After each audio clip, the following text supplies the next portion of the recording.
नमस्कार विद्यार्थी मित्रांनो, मी प्राध्यापिका डॉक्टर मीनाक्षी पुंडलिक पाटील, श्रीमती पुष्पाताई हिरे महिला महाविद्यालय मालेगाव. आज आपण SYBSC मराठी या विषयासाठी मराठी कथादर्शन पुस्तकामधील नांगरट या कथेचे विवेचन बघणार आहोत. नांगरट ही जी कथा आहे, ही कथा गणेश आवटे यांनी लिहिलेली आहे. गणेश आवटे यांची नांगरट ही कथा एक ग्रामीण कथा आहे. ग्रामीण साहित्यामध्ये कृषी केंद्रित जीवन व्यवहार चित्रित केला जातो. नांगरट ही कथा देवराव या शेतमजुराची व्यथा कथन करते. विद्यार्थी मित्रमैत्रिणींनो, अनेक ग्रामीण कथांमध्ये, अनेक ग्रामीण कवितांमध्ये आपण शेताची, शेताच्या आजूबाजूच्या परिसराची, त्या शेतकऱ्याच्या जगण्याची अशी अनेक अवलोकनं बघतो. मात्र ही जी कथा आहे, ही कथा फक्त एका गोष्टीभोवती आपल्याला फिरताना दिसते. ती गोष्ट म्हणजे भूक. फक्त 2 वेळची साधी भाकरी. फार काही मोठं स्वप्न नाही आहे या कथेच्या नायकाचं. आणि त्याच्या या व्यथेचं कथन ज्यावेळेस आपण ऐकतो, त्यावेळेस अंगावर काटा उभा राहायला वाचून राहत नाही. अन्न, वस्त्र, निवारा या आपल्या माणसाच्या सर्वांच्या मूलभूत गरजा आहे. आता या कथेत सुद्धा हा जो देवराव आहे, हा जमिनीची जी नांगरट करतो, ती पीक पाण्यासाठी, अन्नासाठी जमिनीची नांगरट केली जाते. देवरावही नांगरट करून जमीन भुसभुशीत करतो. मात्र त्याच वेळी तो मनातही दुःखाची ढेकळं उलथवून पोटाला भाकरी मिळवण्याचं स्वप्न पाहत असतो. भाकरी प्रत्यक्षात येईल, प्रपंच बहरेल असं देवरावचं स्वप्न. मात्र मानवी मूलभूत प्रेरणा यांच्या भोवती गुंफलेली ही कथा शेतमजुराचं दारिद्र्य, भुकेची तीव्रता आणि मानवी सहसंबंध यांचं उग्र भीषण रूप आपल्या समोर उभं करते. पुन्हा पुन्हा कथेत उल्लेख आलाय की भगभगीत उन्हातील ढेकळं आणि त्या ढेकळ्यांची नांगरट. जशी ढेकळं जमिनीत आहे, तशी ती देवरावच्या मनात सुद्धा आहेत. आणि जसं जसं तो बाहेर हे नांगरट करत असतो, तशी आतून एक नांगरट त्याच्या मनात सतत होते. रखरखीत ऊन, ढेकळं या प्रतिमांमधून कथेतला भूक हा आशय अधिक गडद होत जाताना दिसतो. नांगरट ही कथा गणेश आवटे यांच्या डीळ या कथासंग्रहातील आहे. गणेश आवटे हे जिंतूर येथील महाविद्यालयात अध्यापक आहेत. चुकार, गणगोत, पानसळ आणि भिरूड इत्यादी कादंबऱ्यांचं त्यांनी लेखन केलं. त्यांच्या अनेक कादंबऱ्यांचे इंग्रजी भाषेत, फ्रेंच भाषेत, कन्नड भाषेत अनुवाद झालेले आहेत. त्यांच्या लेखनातून खेड्यातली स्त्री, सुशिक्षित बेरोजगार, शेतकरी, विद्यार्थी यांच्या जगण्याची धडपड आपल्याला व्यक्त होताना दिसते.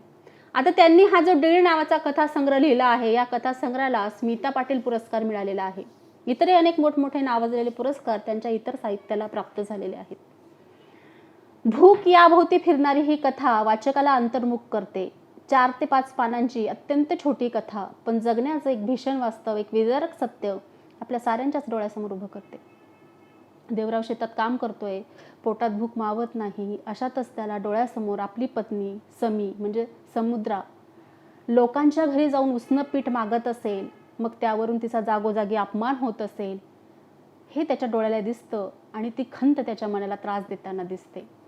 शेतात नांगरट करणारा, ढोरासारखा राबणारा देवराव भुकेने इतका कासावीस झालाय, त्याला सुचत नाहीये, पण तो आपलं काम चालूच ठेवतो आणि मनात म्हणतो, 3 दिवस झाले, घरातली ज्वारी संपली. समी आता दारोदार पीठ मागत हिंडत असेल, याच्या दारी त्याच्या दारी, पिठासाठी, ज्वारीसाठी. सीत्याची बायको 1-2दा तर उसनं पीठ वापस मागायला आली असेल. लयच भांडकुदळ बाया ती. खरं पाहिलं तर समीनं तिच्याकडून उसनं पीठ आणायलाच न पाहिजे होतं, पण नाईलाज झाला, उपाशी राहावं लागलं असतं आपल्याला. असं मनाशी मनोगत करत वाटेकडे डोळे लावून तो समीची वाट पाहतोय. समी आता सकाळची न्याहारी घेऊन मळ्यातील, वावरातील, पण तसं काही होत नाही. देवराव मनात विचार करतो, अजून किती दिवस असं उपाशी होऊन राहावं लागल, लाचार होऊन दुसऱ्याची भाकर खावी लागल, लोकांकडे मागावं लागेल. देवरावची अवस्था होती तीच त्याच्या इतर सवंगड्यांची सुद्धा होती, फक्त थोडा फरक होता. सगळीकडे दारिद्र्याची भीषणता पसरलेली. कसं बसं पोट भरण्याचा प्रयत्न जो तो करत होता. त्यामुळे सारखं सारखं आपल्याला उसणं कोण देणार हेही देवरावला पटत होतं. सकाळी त्या दिवशी नामूनं आवाज दिला, चल देव नेरी करायला. तेव्हा देवरावला वाटतं की आपला उपास आहे म्हणून सांगावं, पण नेमका त्या दिवशी रविवार. देवराव गप्पच राहतो. ज्याने त्याने टोपल्यातली आपली नेहरी काढून घेतल्यावर सित्या म्हणतो, देवची नेहरी नाही आली जणू. तेवढ्यात सोनबा म्हातारा म्हणतो, अरे देव तुझी नसली तर चल आमच्यातलं घे घे जरासं. देवराव स्वतःला भूक नसल्याचं सांगतो. तेवढ्यात सोनबा अर्ध्या भाकरीवर तांबडी चटणी टाकून देवरावला देतो. दुबळ्या मनाने सगळ्यांनी दिलेली थोडी थोडी भाकर देवराव खाली मान घालून खातो. देवरावला परत आठवण येते, आजही पीठ मिळालं नाही तर. सगळेजण आपापल्या कामाला लागले. देवरावला आता दुपारची चिंता भेडसावत होती. मन खात होतं. दुपारपर्यंत भाकर नाही आली तर परत तेच प्रश्न, सगळे तेच विचारणार, तीच लाचारी. विचार करून मन घायकुतीला आलं. नको असणारी दुपार शेवटी होतेच. बैलांना पाणी पाजण्यासाठी नदीवर हाकललं जातं. सगळे गडी पुढे निघून जातात. देवराव स्वतःहून मुद्दाम मागे राहतो. भाकर आली नसली तर. धास्तावलेल्या मनस्थितीत बैलांपुढे वैरण टाकून आंब्याखाली येतो. जो तो गडी आपापली भाकरी टोपल्यातून उचलतो तेव्हा देवरावचं काळीज धडधड करू लागतं. शेवटी टोपल्यात एक नेहरी उरली, ती आपलीच. त्याने लोटकं आणि ती जर्मली वाटी ओळखली. पटकन पुढे सरसावून टोपल्यातली भाकर घेतो. जेव्हा फडक्याच्या गाठी सोडतो तेव्हा देवरावच्या लक्षात येतं, समीनं मालकाच्या घरी ढोरांसाठी ठेवलेल्या कोंड्याच्या भाकरी करून आपल्याला पाठवल्या. ती तरी बिचारी काय करणार. सित्या कसंनुसं तोंड करून देवरावच्या भाकरीकडे पाहतो. काही झालं तर देवरावला भूक तर खूप लागली होती. 2 भाकरी, कांदे, लोटक्यात वांग्याचं कोरड्यास. खूप भूक लागल्यामुळं देवराव जेवायला सुरुवात करतो. तेवढ्यात त्याला समीनं पापुद्र्याच्या आत टाकलेली जवसाची भुरकी दिसते. त्याच्या अंगातून सुखाचा एक गोड थवा उडतो. सावळ्या रंगाची, नीटच नाका डोळ्यांची समी डोळ्यासमोर दिसू लागली. तेव्हा देवरावला एक गोष्ट आठवते. एवढ्याही कष्टात एक सुखाचा गारवा आणि त्याला आठवलेली गोष्ट. त्याला आठवतं की जुने लोक महिना महिना वावरातून परत यायचे नाही. रात्रंदिवस वावरात राहायचे. एखाद दिवशी भाकरीला म्हणजे त्या भाकरीच्या काठाला कुंकवाची खून असली की त्या दिवशी संध्याकाळी घरी यायचं, अशी ती सांकेतिक भाषा. दारिद्र्यातही पती पत्नीच्या प्रेमाचं, विरहाचं आणि त्यानंतरच्या भेटीचं, मिलनाचं एक आगळं वेगळं चित्र या ठिकाणी उभं राहिलेलं दिसतं. समीची सुद्धा अशीच पद्धत होती. ती पापुद्र्यातून जवसाची भुरकी घालायची.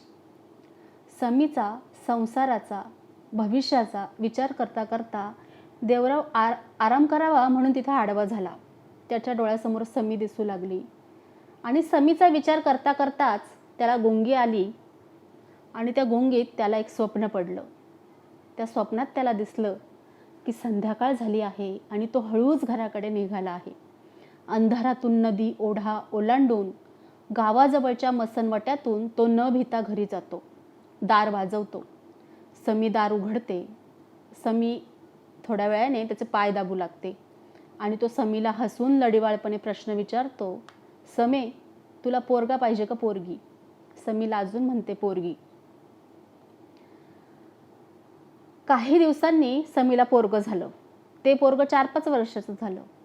असेच एक दिवशी देवरावची नेहरी आली नाही. दुपारी वाट पाहत तो बसून राहिला. लांबून त्याला त्याचं ते 4-5 वर्षाचं पोरगं येताना दिसलं. त्याच्या डोक्यावर बोचकं होतं.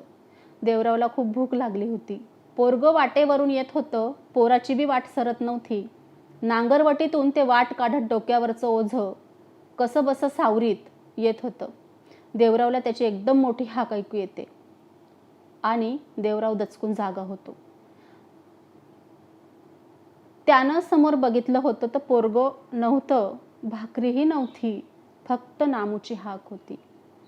म्हणजे त्या संध्याकाळपासून तर भाकरी द्यायला येणाऱ्या पोरापर्यंतचं हे स्वप्न होतं. तीच दुपार, तोच प्रश्न, तीच व्यथा, तीच भगभगीत जमीन, तीच जीवाला काहिली लावणारी प्रश्न, भगभगीत उन्हातली उखडलेली रान जमीन ढेकळाने खच्चून भरलेली नांगरट होती. विद्यार्थी मित्रमैत्रिणींनो, अशा रीतीने देवरावच्या स्वप्नाचा आपल्याला चक्काचूर झालेला दिसतो. भूक, गरिबी, कष्ट याभोवती फिरणारा हा जो देवराव, तो आपल्यासमोर ग्रामीण जीवनाचं वास्तव आपल्या डोळ्यासमोर उभं करतो. फार मोठं स्वप्न नाहीच आहे त्याचं. त्याला फक्त 2 वेळची भाकरी पाहिजे आणि तेही न मिळाल्यानं अत्यंत खिन्न विमनस्क अवस्थेत या कथेचा नायक म्हणजे हा देवराव आपल्याला वावरताना दिसतो. नीट लक्षात घेतलं तर आपल्या एक गोष्ट लक्षात येते की या कथेचा कार्यकाळ फक्त अर्ध्या दिवसाचा आहे. पण या अर्ध्या दिवसाचं केलेलं वर्णन वाचकाला, आपल्या सर्व विद्यार्थ्यांना, अभ्यासकाला ग्रामीण जीवनाच्या वास्तवाबद्दल विचार करायला भाग पाडतं.